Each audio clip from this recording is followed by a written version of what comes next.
এই মুহূৰ্তত মই সোণাৰী বিধানসভা সমষ্টিত উপস্থিত আছো আৰু প্ৰতিটো সমষ্টিৰ সমান্তৰালকৈ এই সমষ্টিটো শাসক বিৰোধীয়ে দিন ৰাতি একাকাৰ কৰিছে তেওঁলোকে নিৰ্বাচনী প্ৰচাৰৰ নামত। আৰু এই মুহূৰ্তত আপোনালোকে চাওক যে দেখা পাইছে কংগ্ৰেছৰ প্ৰাৰ্থী বিশেষকৈ সোণাৰী বিধানসভা সমষ্টিত যিগৰাকীক প্ৰক্ষেপ কৰা হৈছে উৎপল গগৈ, তেওঁ ইতিমধ্যে প্ৰচাৰ বিভিন্ন স্থানত চলাইছে আৰু এখন গাঁৱত আহি তেওঁ যিহেতু প্ৰচাৰ চলাই থকা এই মুহূৰ্তত দেখা পাইছোঁ। তেওঁৰ সৈতে আমি কথা পাতিবলৈ চেষ্টা কৰিম আৰু যি ধৰণে সোণাৰীৰ যিটো নিৰ্বাচনী পৰিৱেশ সেই নিৰ্বাচনী পৰিৱেশ আমি ইতিমধ্যে দেখুৱাই আছোঁ। উৎপল গগৈ ডাঙৰীয়া আমাৰ সৈতে আছে। দিনে নিশাই এক কৰিছে আপোনালোকে প্ৰচাৰৰ যি অভিযান চলাই আছে, সোণাৰীত কেনেকুৱা ধৰণৰ ৰেছপন্স কেনেকুৱা ধৰণে পাইছে?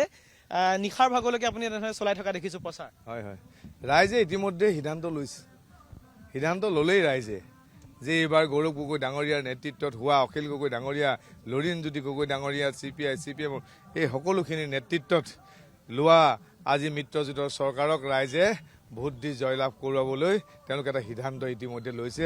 আজি প্ৰচাৰ সভাত তেখেতলোকৰ মুখেদি মই এই কথা শুনিবলৈ পালোঁ। আৰু দিবই, আপুনি গম পাইছেনে, আমি যিটো ৰাস্তাত আহিছোঁ, আপুনি হয়তো আহিছে, গাড়ীখন আগলৈ নাযায়। আজি গাড়ীখন ডাঙৰ ৰাস্তা, এইটো যথেষ্ট বহল ৰাস্তা, কিন্তু এইটো গাঁৱত তেতিয়াই দিনতে ওলোৱা। এই যে আপোনাৰ এনৰেগা এইটো কি কয়, এইবিলাক জব কাৰ্ড কৰি পেলাই ৰাস্তা ৰাইজে বনাইছিলে, কিন্তু ইয়াত শিলগুটি দিব পৰা নাই। আজি বোকা আপুনি চালে দেখিব, আমাৰ জোতা মানে পানী গাঁঠিলৈকে আজি বোকাত সোমাইছে। গতিকেলৈ এইটো অৱস্থাতে ভৰ বাৰিষাত কি হ'ব, স্কুললৈ ল'ৰা ছোৱালী কেনেকৈ যাব এই পথত? আমি কৈছোঁ যে এইখন চৰকাৰে ৰাস্তা পদূলি বনাব নোৱাৰিলে, এনেই ক'ৰবাত দেখনীয়াভাৱে মাৰ্কেটিং কৰিবৰ কাৰণে টাউনৰ কাষৰ ৰাস্তাকেইটা বনাই দিলে নহ'ব। এই গ্ৰাম্য অঞ্চলৰ ভিতৰুৱা অঞ্চলৰ এই ৰাস্তা পদূলিবিলাক বনাব লাগিব। এইবিলাক বনালেহে গ্ৰাম্য অঞ্চলত উন্নতি হ'ব, তাৰপিছত নহ'লে অৰ্থনৈতিক উন্নতি কেনেকৈ হ'ব? ইয়াৰ পৰা সামগ্ৰী প্ৰডাক্ট যিবিলাক আছে আমাৰ কি কয় উৎপাদন সামগ্ৰীবিলাক কেনেকৈ উলিয়াই লৈ যাব ইয়াৰ পৰা? এই বহুত কথা আছে। গতিকে সেইকাৰণে ৰাইজে আজি বহুত এইখন চৰকাৰৰ ভেলকিবাজিবিলাক দেখিছে। অৰুণোদয়ৰ ক্ষেত্ৰত কি হৈছে, আপোনাৰ কি কয় তেওঁলোকৰ মিটিঙে ঘূৰি ফুৰিব লাগে। অৰুণোদয় লোৱা মানেই মহিলাক হাৰাশাস্তি কৰা, হয়নে নহয়? যে মহিলা অৰুণোদয় ল'লে তেওঁলোকে সভাবিলাকলৈ যাব লাগিব। আপোনাৰ ভাই বেহেনক কোৱাজন আহিলে তেওঁলোক সভালৈ যাব লাগিব। এইজন গৃহমন্ত্ৰী অমিত শ্বাহ বোলা কোৱাজন আহিলে তেওঁলোকৰ সভালৈ আকৌ যাব লাগিব।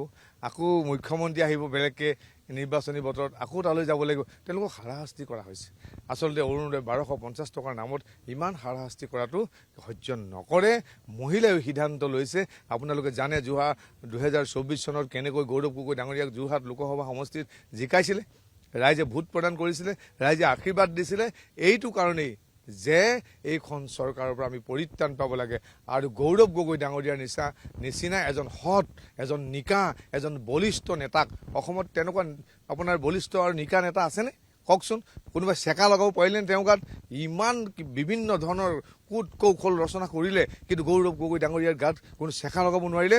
15 বছৰ মুখ্যমন্ত্ৰীৰ একমাত্ৰ পুত্ৰ, কি কৰিব নোৱাৰিলেহেঁতেন? কি কয়লা চিণ্ডিকেট, কি গৰু চোৰ, কি শিলগুটিৰ চিণ্ডিকেট, বিভিন্ন ধৰণৰ টোল গেটৰ চিণ্ডিকেট, কি কৰিব নোৱাৰিলেহেঁতেন? তেওঁৰ পাৰ্চনেলিটি চাওক, তেওঁৰ জীৱনশৈলী চাওক, তেতিয়া গম পাব প্ৰকৃতাৰ্থত গৌৰৱ গগৈ যে এজন নিকা, সৎ, বলিষ্ঠ পুৰুষ। এই কথা আজি আমি বিশ্বাস কৰিছোঁ, গাঁৱৰ ৰাইজে বিশ্বাস কৰিছে। সেইকাৰণে গৌৰৱ গগৈ ডাঙৰীয়াক এজন সাংসদ বনালে।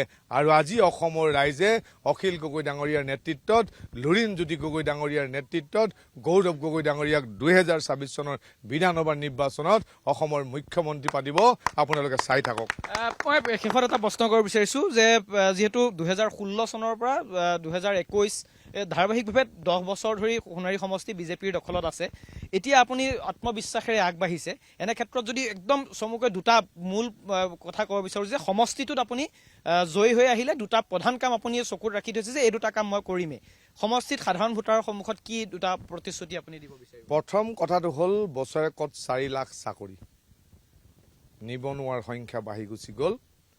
স্বনিয়োজন আঁচনিৰে অসমৰ ডেকা যুৱক যুৱতীসকলক আত্মনিৰ্ভৰশীল কৰিবৰ কাৰণে চৰকাৰ ফেইল হৈ গ'ল। আত্মনিৰ্ভৰশীল অসম এই শব্দটো আমি শুনিছোঁ, ডিজিটেল অসম এই শব্দটো আমি শুনিছোঁ, কিন্তু অসমৰ নিবনুৱাসকলক আপোনালোকে সোধপোছ কৰক। উচ্চ শিক্ষিত যুৱক যুৱতীৰ চাকৰি নাই, বাকৰি নাই, স্বনিয়োজন আঁচনি নাই, কোনো সংস্থাপন নাই। আজি বিভোৰ হৈ আছে তেওঁলোকে একো কৰিব পৰা নাই। প্ৰথম কথাটো সেইটো।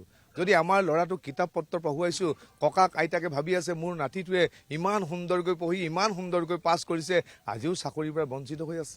আজিও তেওঁ সংস্থাপনৰ পৰা বঞ্চিত হৈ আছে। এই কামবিলাক প্ৰথম কাম। তাৰপিছত বহুত কাম আছে।